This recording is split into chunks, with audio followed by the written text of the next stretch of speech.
Você já se perguntou se a realidade que a gente conhece é a única? E se, por trás do véu do que chamamos de normal, existisse algo tão antigo, tão incompreensível, que a mera percepção disso fosse suficiente para rasgar a sua mente em pedaços? É uma ideia perturbadora, eu sei, mas às vezes, a verdade está escondida onde a gente menos espera, e quando ela se revela, não há como voltar atrás. Essa é a história do Gabriel, um homem que achava que sabia de tudo, até que uma velha herança abriu os portões para um abismo que ele sequer conseguia imaginar. Tudo começou com uma carta. Um envelope amarelado, um timbre de uma cidade esquecida no interior de Minas Gerais. O Gabriel, sempre um cético com um pé na academia, riu.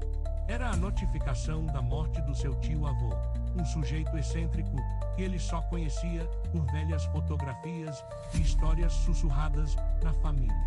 O velho morava sozinho numa fazenda isolada, tão longe de tudo que parecia um ponto cego no mapa. E o Gabriel, por ser o parente mais próximo, ainda vivo e não completamente louco, era o herdeiro de tudo. No início, ele viu uma oportunidade: vender a fazenda, talvez até garimpar algumas antiguidades que o tio pudesse ter acumulado. Uma aventura, um escape da rotina maçante da cidade grande. Mas a viagem já era um presságio. A estrada de asfalto virou cascalho, depois terra batida e, por fim, um rastro quase invisível através de uma mata densa e úmida. O sinal do celular morreu e a sensação de isolamento começou a apertar. Quando ele finalmente chegou, a fazenda era pior do que imaginava. Não era apenas velha, era antiga. As paredes de pau a pique pareciam respirar sob a camada de cal desgastada. O telhado, em alguns pontos, cedia. Um cheiro forte de mofo, terra molhada e algo doce e metálico, pairava no ar. Um silêncio que pesava, que engolia qualquer som, exceto o rangido da madeira e o vento que sussurrava entre as árvores lá fora. Ele passou os primeiros dias explorando.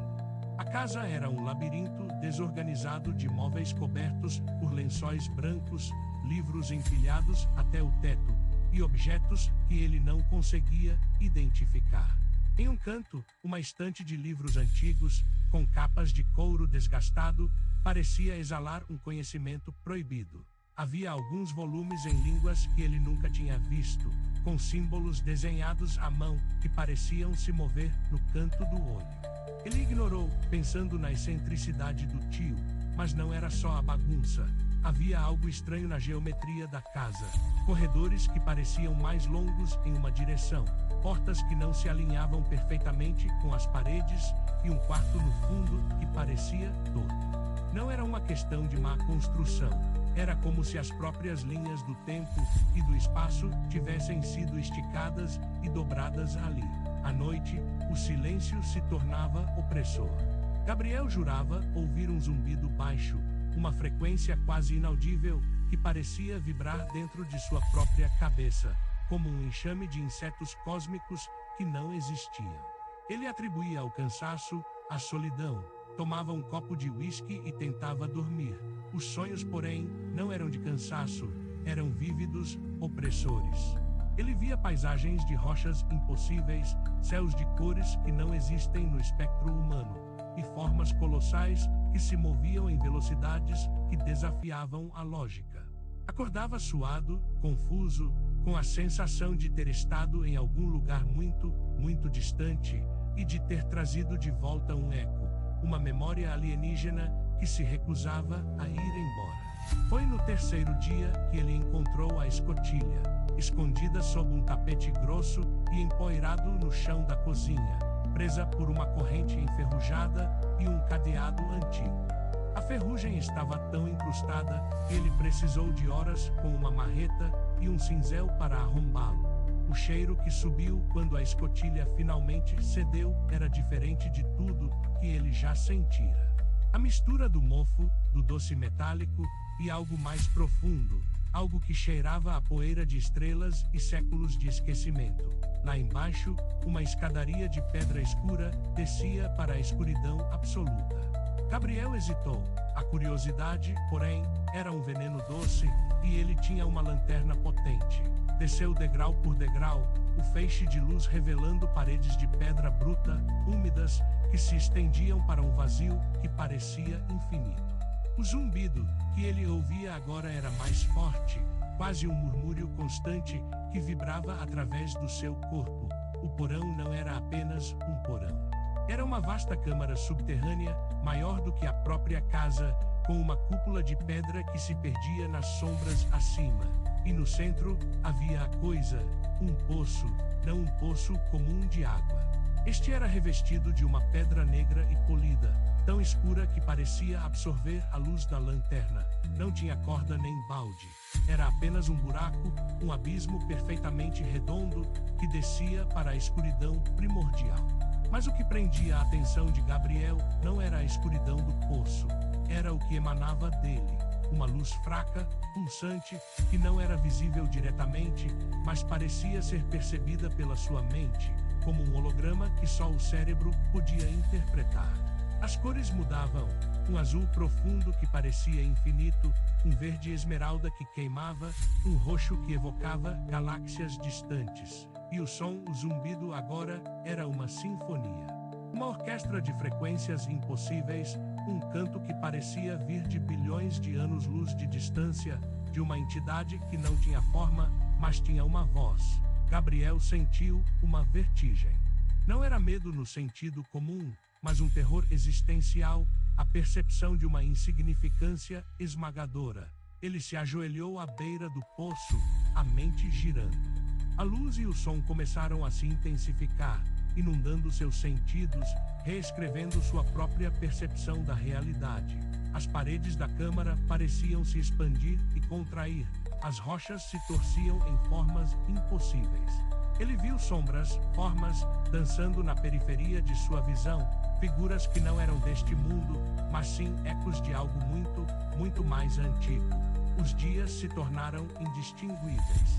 Gabriel não comia, mal dormia. Sua vida agora era o poço. Ele passava horas ajoelhado, absorvendo as emanações, as cores, os sons. O que antes era uma barreira entre sua mente e a loucura, agora era uma porta escancarada. Ele começou a entender, não com palavras, não com lógica humana, mas com uma compreensão visceral, um conhecimento que não deveria pertencer a um mortal. O poço não era um poço, era uma fenda. Uma fenda entre mundos, um ponto de contato com uma realidade que era tão vasta, tão indiferente à existência humana, que a mera faísca de sua consciência poderia queimá-lo por completo. Ele via padrões no ar, geometrias sagradas que se desdobravam e se torciam em si mesmas. Ele começou a entender que as coisas que antes via no canto do olho, as distorções da casa, não eram alucinações. Eram a verdadeira forma da realidade se revelando, a fina crosta que nos protege da verdade cósmica se esfarelando. A casa, a floresta, o mundo todo, era apenas uma ilusão frágil sobre um substrato de horror indescritível. E o poço era a garganta desse horror.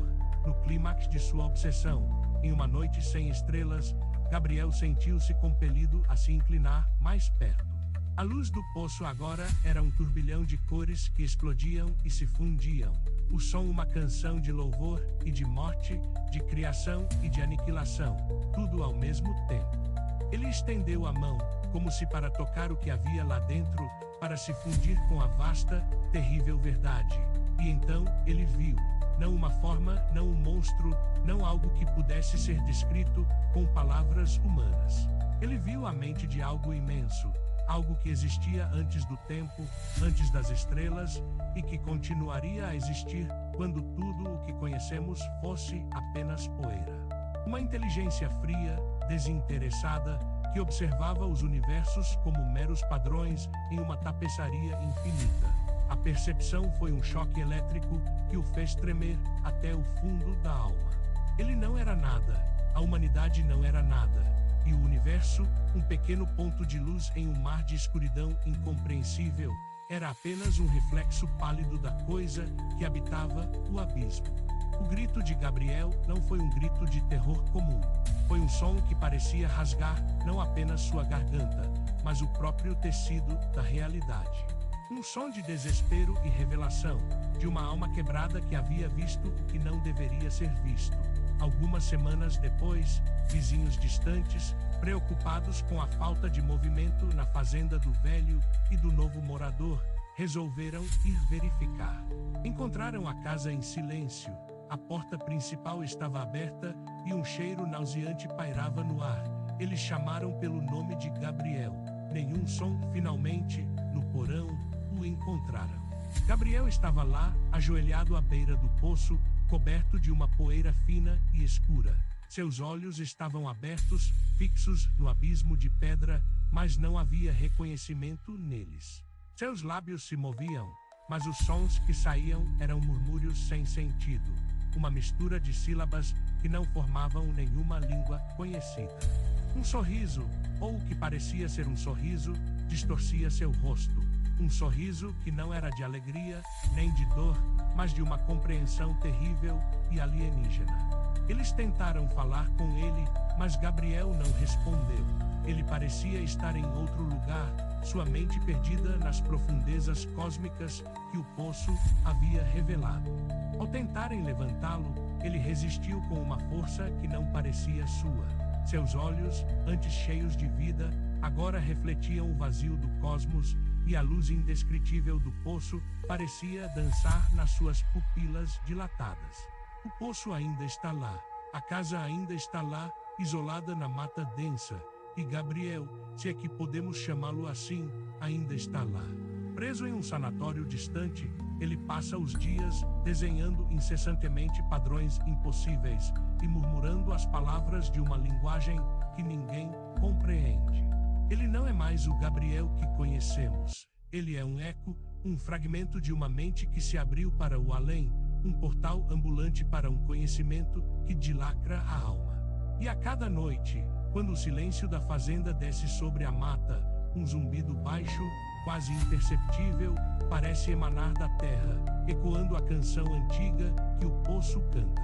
Uma canção para aqueles que ousam ouvir. Uma canção que nos lembra que a nossa realidade é apenas uma bolha frágil e que o abismo lá fora, vasto e indiferente, está sempre à espreita, esperando a menor rachadura para nos mostrar a verdadeira face do universo. E quando ele o faz, não há como voltar atrás, jamais.